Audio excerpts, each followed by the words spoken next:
পুরো মানে খেলাধুলা করতেছে হ্যাঁ একদম বইতে যেরকম পড়ছে এরকম। বইতে মনে আছে কবিতার মধ্যে বিভিন্ন কবিতা বা প্রবন্ধের মধ্যে এরকম বাড়িগুলো থাকে। হ্যাঁ আমি এগুলো দেখতাম বলে এই যে ছবিগুলো। এই বাড়িটা আধুনিক হয়ে গেছে, এটা কাঠের হইলে ভালো হইতো। কিন্তু বিশেষ গরমের দিনে ধান বোঝায়, দক্ষিণে বাতাস আইতেছে, আপনি জায়গায় বসে আছেন রাত্রেবেলা একটা চেয়ারে চাঁদনি রাইতে মনে হয় বার। এই বাড়িগুলো কত সুন্দর না? হ্যাঁ এইসব বাড়ি মজা। কি বের হওয়া যায়? বের হওয়া যায়নি ওই যে ওই বাগানের ভিতরে এইদিক দিয়ে রাস্তা, ওই দিক দিয়ে এদিকে রাস্তা নেই। আপনার ওই জায়গাটা খুব সুন্দর একদম বইতে আছে, বাগানের ভিতরে যাওয়া যায়, রাস্তা আছে।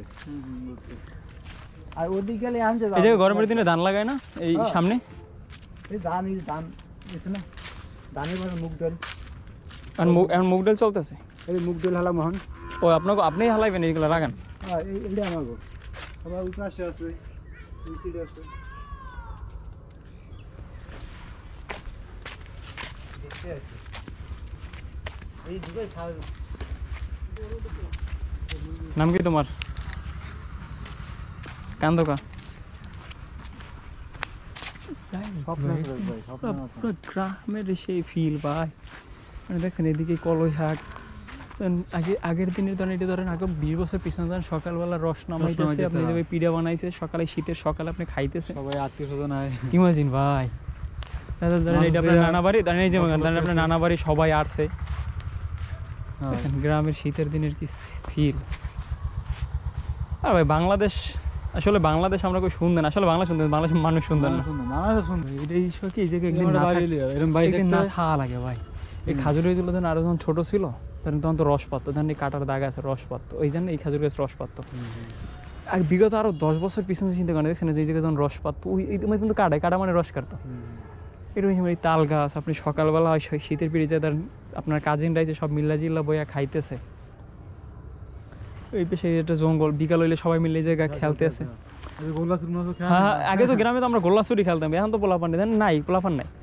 গোল্লাছুর, কানামাছি, কত কিছু খেলাধুলা, কি সিনারি ভাই।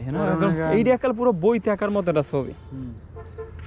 পরে যে বাগান দিয়ে রাখি ভেঙে টোকাই যাই না বনবাদ। হ্যাঁ ওইটার কথাই। বরিশালের মধ্যে কত সুন্দর সুন্দর জায়গা না, একটু চোখ মিললে দেখলেই হয়। সরিষা গাছ না দেখলে কিন্তু এটা দেওয়া হইতো না। ঘোরার ভাই মনে হয় থাকলে জায়গা আছে ভাই, এই জায়গাটা সত্যি আমি প্রেমে বইরে গেছি। বিশেষ করে এই জায়গাটা সকালে একদিন ভাই ভাত খাওয়ার আমার খুব শখ। বইয়ের মতন বইয়ের মতন এককালে ওই যে বইতে বিভিন্ন প্রবন্ধ দেখতাম। বিশেষ করে এটা গরমের দিন আবার আলাদা একটা ফিল পাবেন, যখন ধানের ক্ষেতের পাশে আপনি বইয়ে বইয়া দেখা যায় যে ধরেন আপনি বিকালবেলা বইয়ে বই আপনি বই আড্ডা দিতেছেন, এই জায়গায় দুপুরবেলা বন ভাত খাইতেছে বাগানে বইসা। হ্যাঁ সবার ইসের দিন ওই যে মানে চান্দের রাইতে পলাপলি খেলে না। হ্যাঁ হ্যাঁ হ্যাঁ আগে আমরা কইতাম ছাওয়ায় গুইজা রাখছে, পাইতাম না একজনের খুঁজা কইতে ছাওয়ায় গজে পলাপলি খেলা কত মজা আছে। আসলে এই বাড়িটা কি একটু, এই বাড়িটা যদি কাঠের হইতো না আগের দিনে আরো ফিল্ডে ভালো ছিল হয়তো, ভাই নতুন করছে ইট দিয়ে। বর্ষার দিনে মনে হয় একটু আলাদা হয়, আলাদা হয়। হ্যাঁ বর্ষার দিনে হয়তো অন্য পানি হয়, পানি মিশতে যায় মনে হয়, পানি খুব একটা ওঠে না মনে হয় না, কারণ এসব বাংলাদেশ তো উঁচু অনেক। এই ভিউটা তো সুন্দর। হ্যাঁ সিনে পুরো মেঠো পথ ভাই, মেঠো পথের গল্প দেখছি, মেঠো পথ।